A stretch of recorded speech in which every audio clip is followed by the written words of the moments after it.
Phone right now. How are you doing, Rodney? I'm doing fantastic. Thank you guys for having me on here. This is an honor. Well, thank you for joining us today. Okay, Rodney, start out with, can you tell us who's in Regulation 9? Well, we have Nashville's own Sasquatch, which is Lee Darby. He's an amazing drummer, a mellifist, and probably one of the greatest orchestrators I've heard in music. And I'm not trying to swell his head up. He just has an ear for music. And we have Jeff Wall, very, very amazing with lyrics. We call him the lyric genius. Okay. And very solid bass player. He actually kind of transformed from playing the rhythm guitar. And in country bands, don't tell anybody I said that. But anyways. And then we have the last but not least, freak of nature on the guitar, which is Vincent Peer. He's a classic and jazz trained guitarist turned rocker. Oh, And wow. he is amazing. We get lost at practice watching him play. Okay. And I can speak for Lee and Jeff. He's an amazing talent. All right. And, okay, now tell me, how did you all get together? Well, I moved from Alabama.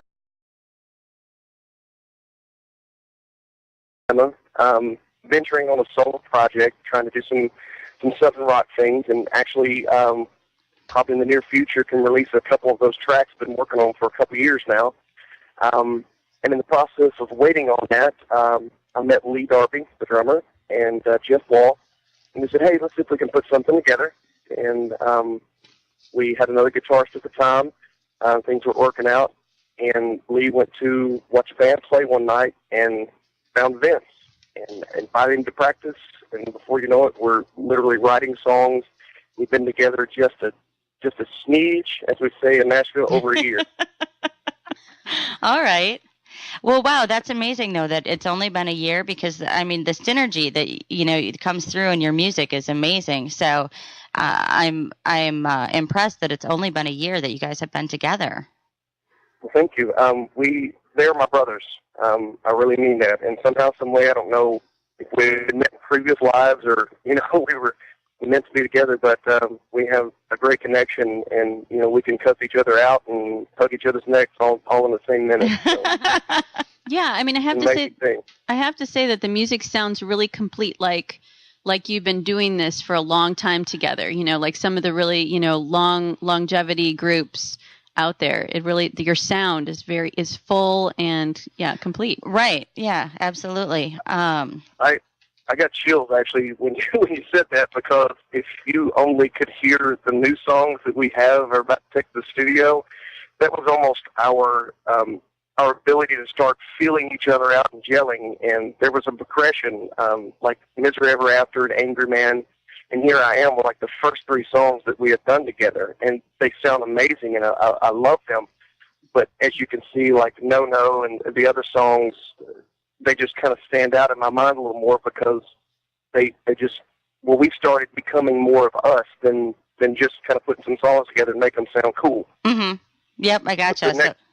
The next batch of songs we have, they blow my socks off, and I try to be as mean to myself as I possibly can, and I'm impressed.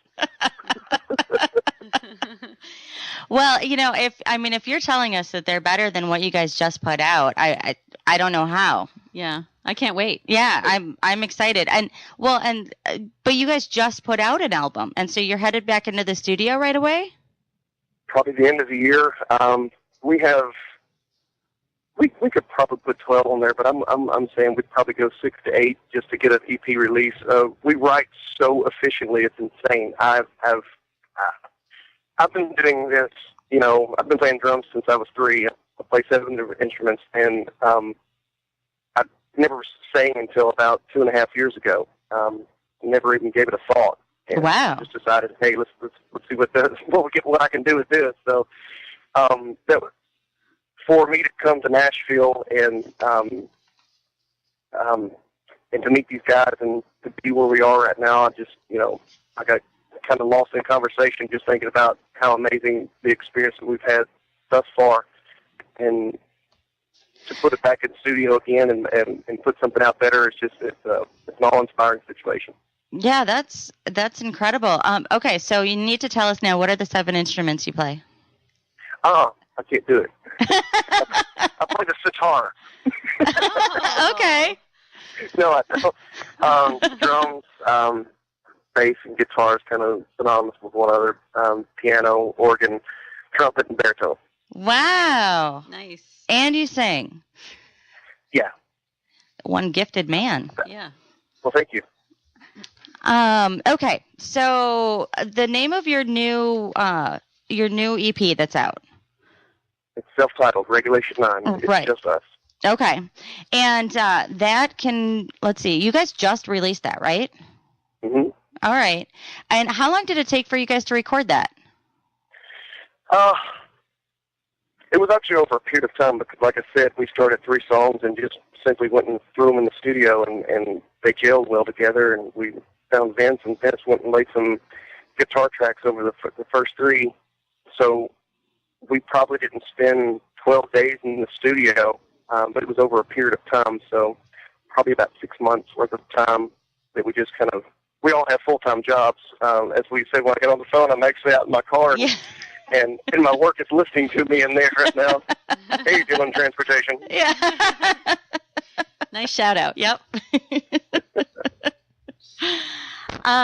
Okay, so I do have to ask, and there's a reason behind it, but I'm not going to tell you until I hear the answer. So I want to know, when you were a teenager, what were you listening to? And I know this sounds funny, but there's a reason behind this question. Okay. When I was a teenager, that was in the 90s, and that's, I am one of the greatest fans of 90s rock, so anything from Nirvana to Bush. Let's see. You caught me on that one. Anything 90s rock, I mean, is me in a nutshell. All right. See, the reason I asked is because I am a child of 90s music myself. So when I was listening to your CD, in there I heard Seven Mary 3, the Toadies, Stone Temple Pilots, absolutely I heard in there. Days of the New, Everclear, some Guns N' Roses in there. There's a song, Puddle of Mud's a song Away From Me is, I mean, I heard all of those different musical influences in your music. And it was funny because one of the things that when I first started listening to it, I'm like, boy, I love this stuff. This is awesome music. And then I went, oh, it's because it has this feeling of familiarity to me. It's almost a comforting feeling, taking you back to your youth and those sounds that you used to listen to. And the way you used to rock out. Yes. Yeah, I mean, really, when I heard your music, the first thing I thought was, oh my, I can see putting this in the CD player, because, okay, my car's not that new, so I don't have, fancy plug for my MP3 player. So putting it in the CD player, putting the windows down, and, cruising on a summer day. Mm-hmm. Now, what I drive now is a minivan, so it's not quite as cool. But, it's the same feeling. Yeah. We pretend. But so, yeah, it right away, it took me back to my youth. And it's it's that like wrapping up in a cozy blanket on a cold day kind of a feeling. So. That's you realize I'm in my car at lunch, and I need to be able to get out of my car so my head don't swell, and the other 3 guys, and whatever they're doing right now, they need to be able to walk around without running into something. So, thank you. That's awesome. All right. So, influence, yes. I'm sorry, what was that? Influence, yes. You're right. I mean, it's a direct influence, and I believe I saw history repeat itself, kind of even have the 70s feel in some music now, in some artists that are recently coming out, like some well-known artists. Their stuff almost sounds like like even a disco background to it. Yep. Then you have the 80s rock feel, whatever. I believe 90s rock is coming back. You have Alice in Chains, yes, Soundgarden that are releasing new albums. Right, Godsmack just now. did too. Yep. Yep. So I absolutely believe that the feeling, and no offense to any genre and in any period of time, but I believe 90s rock was probably one of the freshest understanding of music at that time. It really just, it made music anew to me. Right. My dad was a Pentecostal song leader, so I've been in music all my life, regardless of whatever genre it was, and even was listening to Garth Brooks when he was Garth Brooks. You know, it's just that time period influenced me so much that I guess it does come out in when I listen back to it. So. Mm-hmm. Well, and an amazing thing. Yeah, and it's, I mean, all of our experiences during that part of our life, it's our coming of age, and so we're, even if we don't realize it, but we're really sort of different word. Ray, help me out. Different word for influenced. I don't know. I'm stumped. Inspiration. Yes, thank you. But yeah, so have a thesaurus. Yeah. I just found another site the other day. I'm sorry, I'm interjecting. That's called Unsuck It. So it's like a thesaurus, but you can plug in a word, and it's unsuckit.com. Oh, nice. Yeah. Unsuck It. Yeah. Wow. So instead of boring thesaurus, it's Unsuck It. Isn't yeah. that funny? So I want to hear about tour. Yes. All right. So, yeah, where have you been? Where are you going? Well, Smile, Empty Soul, we opened up for them and Hurt at 12th and Porter in Nashville. We've been doing a lot of local stuff. We're going to try to do some regional stuff at the end of the year. I think we write so well together, it's hard to stop for a second and do the same thing over and over again because our artistic juices just get flowing and we just start spitting out songs. And we actually get mad at each other because, like, why do we got to go over these covers? Because we're doing a cover show. Why do we go over these? And I'm speaking to you, Jeff. There are a lot of people that haven't heard the stuff that we've got now. A lot of people, and I would love for everybody to hear just the first album. But we've been doing a lot of local stuff because we all have full-time jobs, and it's kind of hard to do that. I would love to break out and love to get it out there, but we're never going to do that until large amounts of people starts hearing it. And so you guys putting us on here and us being able to go and play the Unsigned Music Festival. Thank you, Pat and Mike, and Sunset Island Music Radio. First of all, I wanted to thank them for that because I know that they had gave you guys the information to contact us. Yep. I appreciate that. And so do we. So getting us out there, like coming to Glen, Illinois, and playing in a festival where they're not just people from Nashville. That's where we got to get. So I'd love to say we were touring. We've been together a year, and we're trying to make our mark in the music industry, and hopefully we will. Mm-hmm. Yeah, I think you're there already. Yeah. I really do. I think that it's just a matter of people being exposed to you at this point. Absolutely. Now, how did you get involved in the Unsigned Galena Music Festival? Our guitarist, Vincent Peer, was searching for some venues other than just in the Nashville area and see if there were some festivals because we wanted to put ourselves out there. And he submitted one of our videos to No, and you can check that out on YouTube. We have 4 videos for the songs on the album. They're pretty cool. Yeah, I can vouch for that. I did watch them. Cool. That's awesome. Well, he sent us a message back and said, go ahead and submit this information, and we submitted it to him, and apparently they liked us and put us on the main stage, and that's literally as far as it went. We just asked, and they said, okay. Nice. Now, one of the things we're always interested to hear, because it's we just had a festival not too long ago, and just watching the bands pull in to the parking lot was something that we hadn't really seen before because we hadn't worked the behind the scenes stuff. So how are you guys getting there, and how long is your commute? How long is the trip? We're going to be in a truck pulling a 14-foot trailer, and it's 9.5 to 10 hours drive. Okay. Yep. And okay, so you're in a truck pulling a trailer? Mm-hmm. Okay. Mm-hmm. Newer truck, older truck? Got to know. Newer truck. Okay. Nice. Going in style. Yeah. Thanks, Lee. Yeah, I mean, these are the kinds of things that I think people don't think about when they go to see bands, like what it takes to get there and what you have to do, like put your life on hold, you know, your day job, your family, whatever, to go play the music for the people. Right. And then you have to drive all the way back and jump right back into your regular life. Right. And there is no break. There isn't. I mean, I have a full-time job, and then we practice twice this week, and as soon as we get off work and until the neighbors tell us to stop. And it can weigh on you, and that's just not touring. I mean, that's holding down 2 full-time jobs, and balancing family and friends.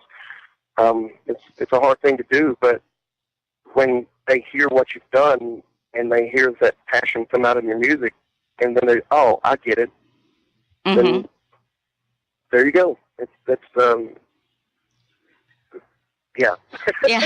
Well, and the other thing I don't think people think about is that it's actually expensive too to go to these shows. I mean, if you've got a 9 or 10 hour drive and you're driving a truck and pulling a trailer, I mean, you're looking at like 10, maybe 12 miles per gallon. And with the price of gas, I mean, it's a pricey thing. And then you've got, food and hotel and all of that. And so the best way to support bands is to buy their music and to buy their merchandise. Yep. So, absolutely. Where can we buy yours? You can actually just iTunes and CD Baby. If you go to CD Baby or iTunes, or you go, I don't know if Amazon's got it on there because we just released it. And in fact, yesterday morning was when iTunes actually received it from CD Baby. Okay. So it's taking a while to go through all the digital ways of getting it. You can go to CD Baby and order the actual CD itself. Or you can digitally download the MP3s. Okay. Just type in Regulation 9. And when we're doing live shows, always it's not Revelation, it's not Regulation. It's not the number 9. It's spelled out Nine. Right. You guys are on BackstageVibe.com. You can sell on our website too. Right. And the nice thing about selling on our website is that we let you keep all of the money except for the processing fee from PayPal. So. Yeah. We're going to have to talk about that. Yeah. All right. So now you're this weekend at the Unsigned Galena Music Festival. You guys are on the main stage, right? Yes. What day? Saturday at 6:30. I believe that's the stage time. Nice. Okay. So Saturday at 6:30. You guys, everyone, all of our listeners should be in Galena, Illinois, listening. And I promise you this. There's one thing I believe in, and this kind of goes back to the Garth Brooks thing. Sorry about interrupting, but that's okay. I love putting on a show, and you can listen to the music, and that's great and everything. But I'm not just going to get up there and sing. We're not just going to. We're going to have fun. I mean, that's every place. I don't care if it's 2 people. I don't care if it's 2,000 people. We're going to have a show, and nice. I can promise everybody that ever comes to see Regulation 9, they're going to have fun. Awesome. Nice. Is there anything else coming up for you guys? I am going to get married on September the 7th to love of my life. Oh, congratulations. And so we're going to put a couple weeks on hold to let me and her actually enjoy each other, and she's amazing. And if she's listening, I'm not trying to slow her down. She is. My love for music is hers exactly. I mean, when we go to shows together, she comes to shows to see us, and music is our life. Everything. We're in the car, we're singing with kids. I mean, it's an amazing thing. So to be passionate and love music and have someone to be passionate and love music and support you the way she does, absolute honor. Oh, that's wonderful. How sweet. It is. Thank you for sharing that with everybody. Yeah, and September is a great month to get married, and I actually have my 13th wedding anniversary coming up next month. He's a lucky guy. I like to think so. So, all right, Rodney. Well, thank you so much for joining us today. Everybody should go buy the new Regulation 9 CD. Everyone should go to Galena this weekend on Saturday, and actually, don't just go for Regulation 9. There are a ton of great bands playing, and it's going to be an awesome day of music. So, it's actually an awesome weekend of music down there, and it's $10 for all day on Saturday to hear these great bands, including Rodney with Regulation 9. So, and go to Facebook and like them. Yes. Oh, yeah, that'd be awesome. Yep. Everybody go to Facebook right now and share the love. Yep. So, all right, Rodney, we are going to actually end things here, and we are going to go into another Regulation 9 song. Awesome deal. Thank you, Mel. Thank you, Ray, so very much for putting our stuff out there, letting people listen to it. The love is appreciated. Don't ever think that it's not. So if you ever get shunned by bands, it's not because you're not doing what you love to do too. So thank you guys so very much for everything that you do. And all the local bands that are playing, if you're listening, don't stop. It's a passion. Don't let it go. Yep, absolutely. Nice. Yep. Thank you, Rodney. Thank you guys. Have a good one.